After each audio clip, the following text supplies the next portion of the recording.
Assalamualaikum warahmatullahi wabarakatuh. Saya Sylvia Eka Putri, NIM 230024047, program studi Manajemen Pendidikan Islam, mata kuliah Kepemimpinan dan Perilaku Organisasi Pendidikan. Dosen pengampu Dr. Roli Darsa MPD MT.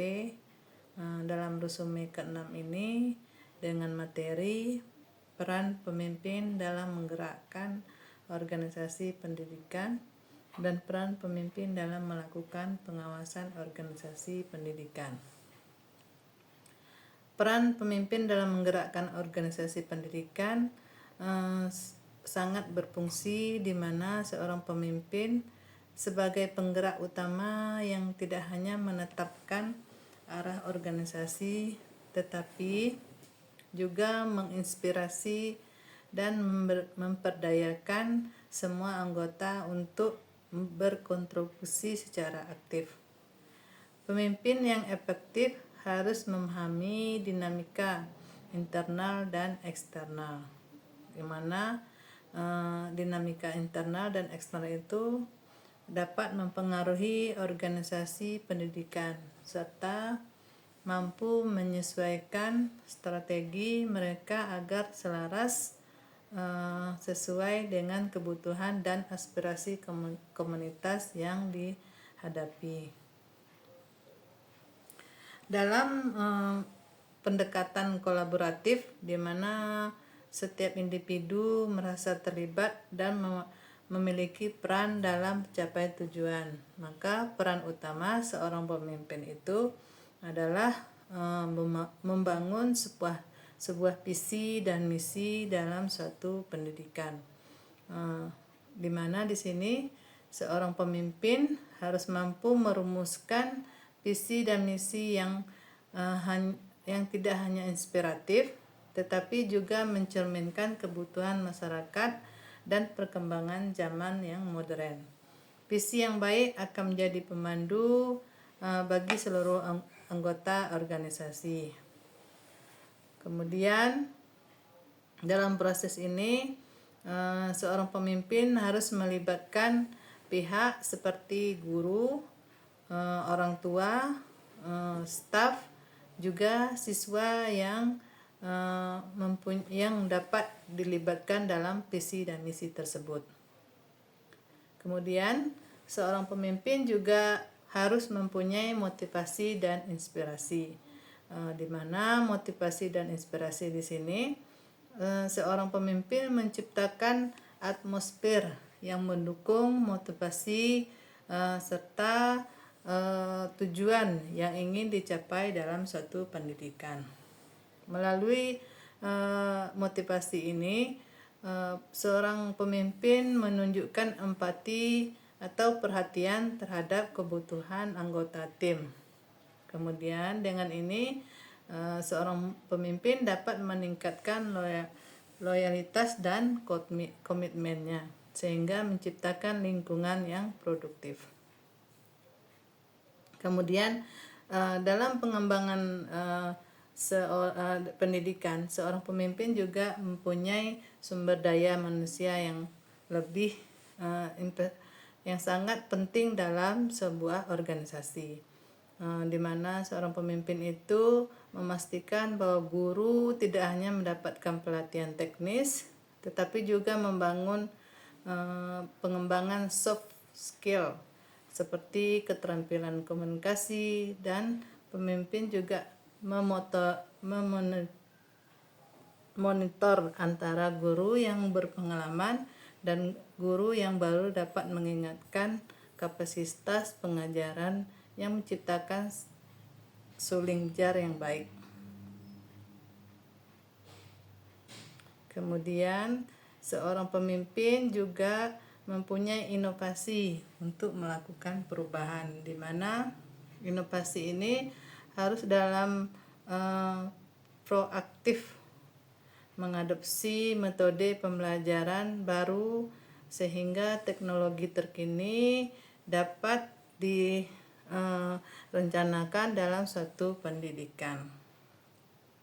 Seorang pemimpin juga Nah, mempunyai peran pembangunan budaya organisasi, di mana seorang pemimpin itu menciptakan iklim yang mendukung kolaborasi dan kreativitas. Dalam organisasi, peran pemimpin juga bisa dilihat dari kebutuhan, antara lain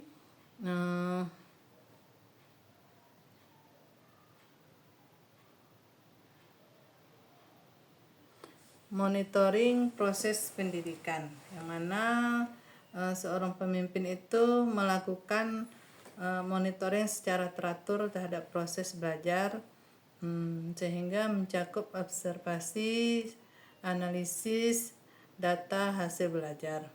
Melalui monitoring ini, sistematis kepemimpinan dapat mendeteksi masalah sedini mungkin. Kemudian peran pemimpin juga berperan dalam mengevaluasi kinerja tim, di mana pemimpin itu menetapkan indikator kinerja yang jelas terukur untuk semua anggota organisasi. Peran pemimpin juga dapat mengelola sumber daya manusia, yang mana pemimpin tadi bertanggung jawab mengelola sumber daya pendidikan secara efisien.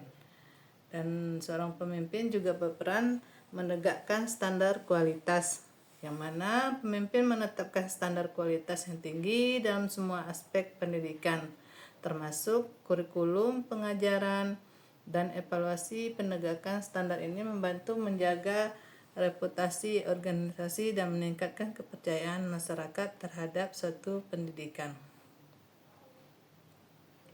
Dalam peran tersebut, seorang pemimpin juga menghadapi tantangan dalam menggerakkan organisasi pendidikan, di mana tantangan tersebut dapat berupa resistensi terhadap perubahan, yang mana anggota organisasi mungkin merasa nyaman dengan cara kerja yang lama dan enggan beradaptasi dengan perubahan. Kemudian tantangan berikutnya juga keterbatasan dalam sumber daya. Misalnya, fasilitas sering menjadi kendala dalam menjalankan program pendidikan yang efektif. Tantangan seorang pemimpin juga bisa berupa kompleksitas kebutuhan siswa, di mana latar belakang dan kebutuhan yang beragam, sehingga pemimpin perlu menciptakan pendekatan yang inklusif, memastikan bahwa setiap siswa mendapatkan perhatian dan dukungan yang mereka butuhkan. Seorang pemimpin juga mempunyai tantangan di mana dinamika lingkungan pendidikan, di mana lingkungan pendidikan terus berubah, dipengaruhi oleh berbagai faktor eksternal seperti kebijakan pemerintah, perkembangan teknologi, dan perubahan sosial.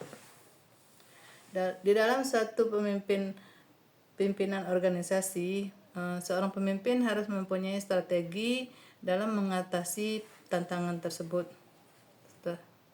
Strateginya antara lain yaitu komunikasi yang efektif, yaitu seorang pemimpin membangun komunikasi yang terbuka antara staf, guru, dan siswa. Kemudian juga seorang pemimpin harus mempunyai strategi dalam penguatan jaringan kemitraan, di mana seorang pemimpin itu perlu menjalin hubungan yang kuat dengan pemangku kepentingan termasuk pemerintah. Seorang pemimpin juga mempunyai strategi pelatihan dan pengembangan, di mana dalam melaksanakan program latihan berfokus pada pengembangan kompetensi teknis dan soft skill yang bagi staf, guru, dan siswanya. Kemudian strategi berikutnya yaitu seorang pemimpin harus menerapkan teknologi. Dalam penerapan teknologi ini, seorang pemimpin mempunyai informasi untuk meningkatkan efisiensi dan efektivitas pengelolaan pendidikan. Kemudian juga strategi yang dibangun oleh seorang pemimpin yaitu membangun budaya inovatif, yang mana mendukung inovasi dan eksperimen dalam suatu pendidikan. Demikianlah resume ke-6 ini. Sekian, terima kasih. Assalamualaikum warahmatullahi wabarakatuh.